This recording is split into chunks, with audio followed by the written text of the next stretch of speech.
Medical malpractice, fact or myth?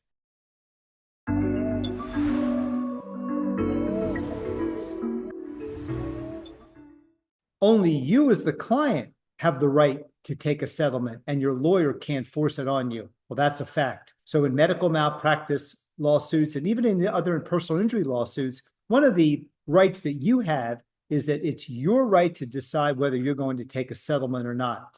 Nobody can take that settlement for you without your approval, and no one can force you to take a settlement that you don't want. So anytime a settlement is being proposed to you, just remember that it's your right to decide what you want to do. If you don't want to accept the settlement and you want to go to trial, your lawyer has to listen to you and to do what you want. So you shouldn't feel pressured and you shouldn't feel that the decision is not yours because it is. So that's a fact. Now, I've had situations where people call me where they feel pressured that their lawyer is trying to force a settlement on them. So let me give you a couple of pieces of advice on what to do. Number one, the first thing is communicate. I always recommend that when people are having a problem with their lawyer, that they communicate. And it may be that you need to take a pause, maybe take a day or two to say to your lawyer, look, I hear what you're saying, and I would like to think about it, and I want to not make a decision today. Most of these decisions are not emergency decisions, and you can take a couple of days. And you can then have a nice,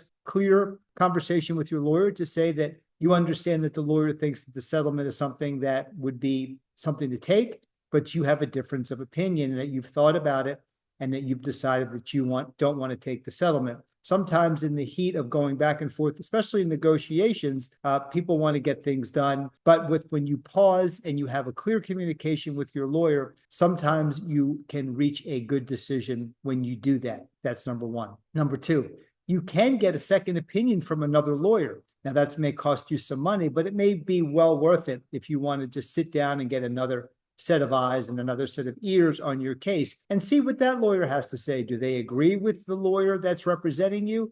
Do they have a difference of opinion? Getting a second opinion in anything, whether it's getting a doctor's second opinion or getting a lawyer's second opinion, can be very helpful to you. And number three, this is a last resort, but if you feel that your lawyer is pressuring you and there's no way that you can communicate with that lawyer anymore, you can always fire that lawyer, discharge that lawyer. Now, I say that's as a last resort because that's not always so easy to do, especially if you are close to a trial date. It can be very hard to get another lawyer to take your case. Also, just because you have fired your lawyer, that lawyer is still entitled to be compensated if you are successful with another lawyer.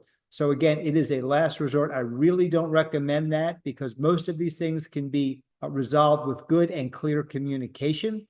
But I just wanted to let you know about a fact or myth. There is a myth out there that you don't have a right to take the settlement, that it's the lawyer's decision. And I think that is important to know that that is a myth. And the fact is, it's your right.